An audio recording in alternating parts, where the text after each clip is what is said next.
नमस्कार दोस्तों, beauty day YouTube channel पर आपका दिल से स्वागत है। चलो बिना रुके कहानी शुरू करते हैं।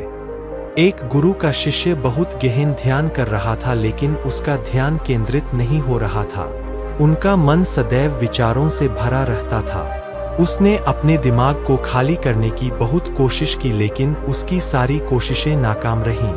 अंत में जब वह सब कुछ कर चुका, तब वह अपने गुरु के पास गया और बोला, गुरुदेव, मेरा मन हमेशा विचारों से भरा रहता है।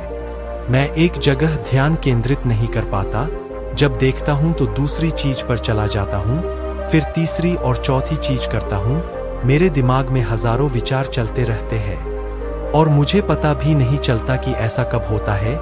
बहुत समय बाद मुझे एहसास होता है कि मैं क्या करने बैठा था और क्या सोच रहा था। हे गुरुदेव, मैं अपने दिमाग को विचारों से खाली करना चाहता हूँ। मैं चाहता हूं कि मेरे मन में एक भी विचार न रहे। जब चाहूं तभी विचार उठना चाहिए। गुरु ने कहा कि किसी भी समस्या का समाधान तभी होता है जब हम समस्या की जड़ तक पहुंचते हैं, समस्या को ठीक से समझते हैं और जानते हैं। क्या आपने उस मन को भी जाना है जिसे आप खाली करना चाहते हैं? शिष्य ने कहा, गुरुदेव, मैंने मन को जानने की बहुत कोशिश की है, लेकिन जितना इसके बारे में जानता हूं, यह उतना ही रहस्यमय होता जाता है। गुरु ने कहा, जाओ और छोटे छोटे पत्थरों से भरा एक घड़ा ले आओ। तब शिष्य छोटे छोटे पत्थरों से भरा एक घड़ा ले आया और गुरु के पास रख दिया। गुरु ने कहा, इस घड़े को अपना मन समझो और इस घड़े में पत्थर भरे हुए हैं। अब इस घड़े में और पत्थर डालो। शिष्य घड़े में पत्थर डालने लगा। घड़ा पहले से ही भरा हुआ था। 12वां पत्थर रखते ही बाकी सभी पत्थर नीचे गिरने लगे। तब गुरु ने कहा, रुको और ध्यान से देखो। अब घड़े में कोई पत्थर तो नहीं आ रहे हैं, बल्कि वह नीचे गिर रही है, क्योंकि यह भर गया है। इसमें जो भी आ सकता था वह आ गया। अब और पत्थर नहीं आएंगे। यदि आप दूसरा पत्थर लगाना चाहते हैं तो पहले पत्थरों को बाहर निकालना होगा। शिष्य ने तुरंत कहा, गुरुदेव, मैं समझ गया कि आप क्या कहना चाहते हैं, कि हमें अपने दिमाग को विचारों से खाली कर लेना चाहिए। गुरु मुस्कुराए और गुरु ने कहा, पहले पूरी बात समझो और फिर दिमाग को खाली करो। गुरु ने कहा कि हमारा मन इस घड़े के बिल्कुल विपरीत है। तुम घड़े को पत्थरों से तो भर सकते हो, लेकिन मन को विचारों से नहीं भर पाओगे। मन हमेशा खाली रहता है। शिष्य ने कहा, गुरुदेव, मुझे कुछ समझ नहीं आ रहा है। अगर दिमाग हमेशा खाली रहता है तो हम उसे खाली करने की कोशिश क्यों करते रहते हैं? इसकी क्या जरूरत है? गुरु ने कहा, इस घड़े से एक एक करके सारे पत्थर निकालो। शिष्य ने वैसा ही किया और घड़े से एक एक पत्थर निकालता रहा और अंत में घड़ा खाली हो गया। गुरु ने कहा, देखो, तुमने एक एक पत्थर निकाला, यह घड़ा खाली हो गया है। अब आप इस घड़े में कोई भी पत्थर डाल सकते हैं, दूसरा पत्थर डाल सकते हैं, या फिर वही पत्थर दोबारा डाल सकते हैं।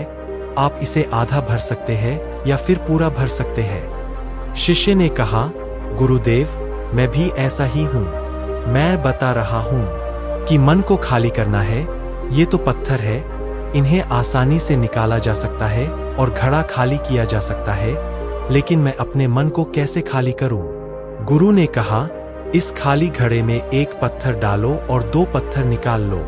शिष्य ने यह कहा, ऐसा कैसे हो सकता है कि जब इस घड़े में एक पत्थर होगा तो एक ही पत्थर निकलेगा, फिर 2 पत्थर कैसे निकल सकते हैं?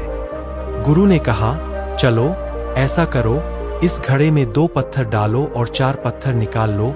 शिष्य ने कहा, गुरुदेव, यह कैसे संभव हो सकता है? ये कोई चमत्कारी बर्तन नहीं है कि 1 डालो तो 2 निकालो, 2 डालो तो 4। गुरु ने कहा, यह घड़ा चमत्कारी नहीं है, लेकिन तुम्हारा घड़ा यानी तुम्हारा मन चमत्कारी है। यदि आप इसमें एक विचार निकालेंगे तो इसके पीछे 2 विचार होंगे।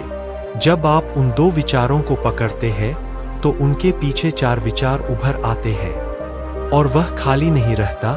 यह मन का भ्रम है कि सब कुछ है, लेकिन कुछ भी नहीं है। शिष्य ने कहा, गुरुदेव, आप जो कह रहे हैं वह मैं समझ गया, लेकिन क्या मैं हमेशा अपने विचारों के जाल में फंसा रहूंगा? क्या मन के भ्रम से बाहर निकलने का कोई रास्ता है? बिल्कुल नहीं। और जब आप उन 4 विचारों को पकड़ते हैं तो उनके पीछे 16 विचार उभरते हैं, और ऐसा करने से विचारों की एक लंबी श्रृंखला बन जाती है और आप कहीं नहीं रुकते, एक के बाद दूसरे विचार को पकड़ते चले जाते हैं। यह मिट्टी का घड़ा पत्थरों के घड़े के समान है। भरा रहेगा लेकिन आपका मन कभी नहीं भरता, वह हमेशा खाली ही रहता है। हमारा दिमाग भी एक विचार के बाद हमारे लिए हजारों विकल्प खोल देता है और हम एक मुख्य विचार को छोड़कर उन हजारों विकल्पों में फंस जाते हैं। शिष्य ने कहा, मैं आपकी बात अच्छी तरह समझ गया हूं, लेकिन अब मुझे क्या करना चाहिए? मेरा मार्गदर्शन करें। गुरु ने कहा, मन के जाल में मत उलझो, मन को खाली करने की कोशिश मत करो, अपना ध्यान इकट्ठा करो, एकाग्रता लाओ, जो भी कर रहे हो उसे अंतिम मानकर करो। ऐसे करो कि बाद में इसमें आपको कुछ भी करने की जरूरत नहीं है, और जब आप किसी दूसरे विचार पर काम करते हैं तो बस उसी पर काम करें, कोई दूसरा विचार नहीं। मन के भ्रम से बाहर निकलना इतना आसान नहीं है, लेकिन अभ्यास सब कुछ कर सकता है। शिष्य ने कहा, गुरुदेव, मैं भी ऐसा ही करूंगा। यह समझाने के लिए आपका बहुत बहुत धन्यवाद। हम सभी अपने दिमाग को खाली करने की कोशिश करते हैं, मन में उठते बैठते विचारों से परेशान रहते हैं। हम चाहते हैं कि ये विचार कहीं चले जाएं, और हम शांत हो जाते हैं, लेकिन जितना हम इन विचारों से दूर भागते हैं, हम विचारों का उपयोग करते हैं कि वे हमें शांत करते हैं, और वे आपके उन्हीं विचारों से जुड़े होते हैं जिन्हें आप छोड़ना चाहते हैं। इसलिए ये विचार इतनी शक्तिशाली है। जब आप सोचना ही नहीं चाहते तो आप शांत रह सकते हैं। यह तभी संभव है जब आप शांत रहने की कोशिश करना बंद कर दें और अपनी समस्या को हल करने पर ध्यान दें। ध्यान केंद्रित करें और समझें कि चिंता करने से नहीं, बल्कि सोचने से समाधान मिलता है। गुरु ने कहा, इस मिट्टी के बर्तन को पत्थरों से आधा भर दो। शिष्य ने वैसा ही किया। फिर गुरु ने कहा, अब इन पत्थरों में से एक पत्थर चुन लो और उस पत्थर की एक छोटी सी मूर्ति बनाकर मुझे दे दो। मैं जानता हूं कि तुम एक अच्छे कलाकार हो। जब शिष्य ने 11वां पत्थर निकाला और उस पत्थर को तराशना शुरू किया तो उसे एहसास हुआ कि यह पत्थर अच्छा नहीं है। तो उसने घड़े से दूसरा पत्थर निकाला, उसे वह पत्थर भी पसंद नहीं आया। फिर उसने तीसरा पत्थर निकाला, उसका रंग उसे पसंद नहीं आया। फिर उसने चौथा पत्थर निकाला, लेकिन उसे इस पत्थर में एक दोष निकला। इस प्रकार उसने लगभग सभी पत्थर बाहर फेंक दिए। उसे ऐसा करते देख गुरु ने कहा, वह पत्थर जो तुमने पहली बार निकाला था, यह समझकर उसी पत्थर की खोज करो कि तुम्हारे पास कोई दूसरा पत्थर नहीं है।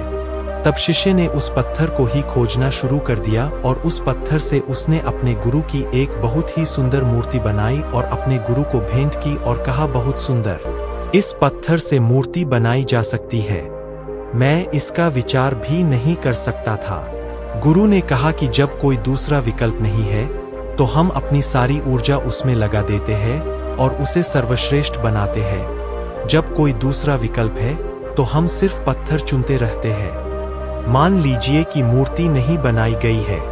दोस्तों, आज की यह कहानी आपको कैसी लगी और इस कहानी से आपको और क्या सीखने को मिला, कृपया यह भी हमें कमेंट करके बताएं।